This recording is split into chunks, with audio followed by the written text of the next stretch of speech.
നമസ്കാരം. ഇപ്പോൾ പോറ്റിയെ കേറ്റി സ്വർണം ചെമ്പായി മാറ്റി ഈ പാട്ടാണ് ഇപ്പോൾ ഒരു തരംഗം. ഈ പാട്ടിനെതിരെയാണ് ഇപ്പോൾ പരാതി നൽകിയിരിക്കുന്നത്. പരാതി നൽകേണ്ട ആവശ്യമൊന്നുമില്ല.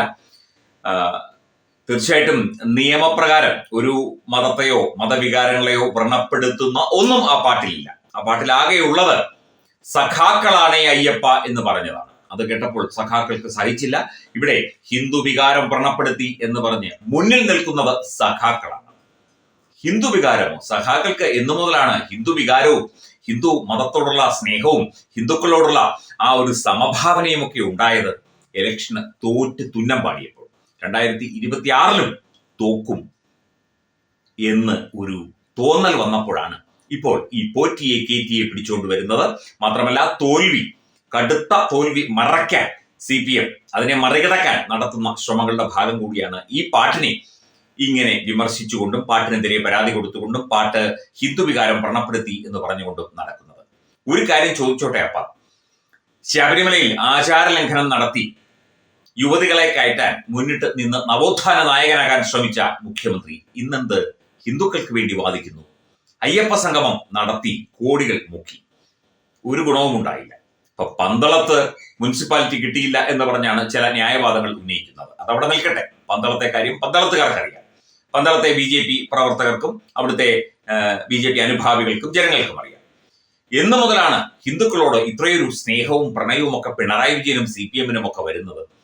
അനിൽകുമാറിനെ പോലുള്ള സഖാക്കൾ ചാനലുകളിൽ പോയിരുന്ന് ഹിന്ദു വികാരത്തിന്റെ കഥ പറയുന്നത് കേട്ട് നെഞ്ച് കിടുങ്ങിപ്പോയി.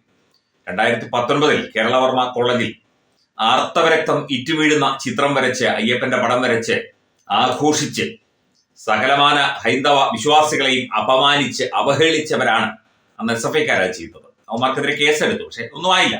അതുപോലെ എത്രയേറെ ചിത്രങ്ങൾ കേരളവർമ്മ കോളേജിലും ശ്രീ ശങ്കര സർവകലാശാലയിലും ഹിന്ദുത്വത്തെ വളരെ മോശമായി ചിത്രീകരിച്ച് ഹിന്ദു ഈശ്വര ബിംബങ്ങളെ വിശ്വാസങ്ങളെയൊക്കെ മോശമായി ചിത്രീകരിച്ചുകൊണ്ട് എന്തെല്ലാം ചെയ്തു. അന്നൊന്നും ഹിന്ദു വികാരം പറഞ്ഞപ്പെട്ടില്ലേ?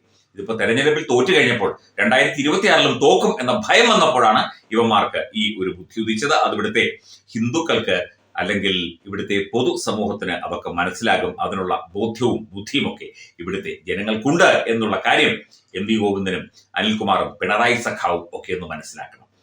കാരണം ഒന്നിനെ മറികടന്ന് വേറൊന്നിനെ നേടാൻ വേണ്ടി അല്ലെങ്കിൽ എന്തിനേയും ഒക്കെ ന്യായീകരിച്ച് ആരുടെയെങ്കിലും ഒക്കെ തലയിൽ കെട്ടിവെച്ച്, ഇതിപ്പോൾ ഒരു മുസ്ലിം വിഭാഗത്തിൽപ്പെട്ട വ്യക്തിയാണ് ഇത് എഴുതിയതും അതുപോലെ തന്നെ അതിന് സംഗീതം നൽകിയതും പാടിയതും ഒക്കെ. അപ്പൊ ആ രീതിയിലൂടെ ഹിന്ദു മുസ്ലിം ഭിന്നതയുണ്ടാക്കാൻ കൂടിയാണ് ഇവർ ശ്രമിക്കുന്നത് എന്ന് പറയാതെ വയ്യ അവസ്ഥയിലാണ് കാര്യങ്ങൾ പോകുന്നത്. നേരത്തെ ഇവർ കാണിച്ചു കൂട്ടിയ ചില കാര്യങ്ങളെ കുറിച്ചുള്ള ചില റിപ്പോർട്ടുകളൊക്കെ തന്നെയുണ്ട്. ഈ കേരളവർമ്മ കോളേജിൽ വരച്ചത് കൂടാതെ തന്നെ നൈഷ്ഠിക ബ്രഹ്മചാരിയായ അയ്യപ്പനെ മാളികപ്പുറത്തമ്മ കല്യാണം കഴിച്ചു എന്ന് പറഞ്ഞ് സഖാവ് M സ്വരാജ്, തോറ്റ MLA, ഇദ്ദേഹം അപമാനിച്ചു. അന്നേരം ഒന്നും മിണ്ടിയിട്ടില്ല ഇതുവരെ. വീണ്ടും അത് പറഞ്ഞുകൊണ്ട് നടക്കുകയാണ്. അതുപോലെ ഒരു പാരഡിപ്പാട്ട് ഇറങ്ങിയിട്ട് 1 മാസമായി. ഇപ്പോൾ ഇലക്ഷൻ തോറ്റപ്പോൾ കള്ളക്കമ്മികളുടെ വികാരം വ്രണപ്പെട്ടു എന്നാണ് പറയുന്നത്.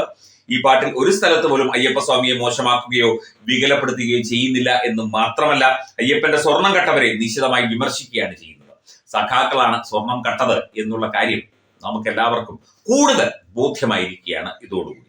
ഹിന്ദു വികാരം വ്രണപ്പെട്ടു, മറ്റേതാണ് മറിച്ചതാണ് എന്ന് പറഞ്ഞുകൊണ്ട് ഒരുത്തിന്റെയും നെഞ്ചത്ത് കാരണം വരണ്ട. ജനങ്ങൾക്ക് കാര്യങ്ങൾ മനസ്സിലായിട്ടുണ്ട് എന്ന് പ്രിയപ്പെട്ട സഖാക്കൾ CPM സംസ്ഥാന സെക്രട്ടറി MV ഗോവിന്ദൻ മാഷും ബഹുമാനപ്പെട്ട മുഖ്യമന്ത്രി പിണറായി വിജയനും അതുപോലെ ദേവസ്വം മന്ത്രി VN വാസവൻ സഖാവും അതുപോലെ CPM-ന് വേണ്ടി കഴിഞ്ഞ ദിവസം മുതൽ ചാനൽ ചർച്ചകളിൽ വന്നിരുന്ന ഹിന്ദു വികാരം എന്ന് പറഞ്ഞ് കരയുന്ന സഖാക്കളും ഒക്കെ ഇതൊന്നോർത്താൽ നന്നായിരിക്കും.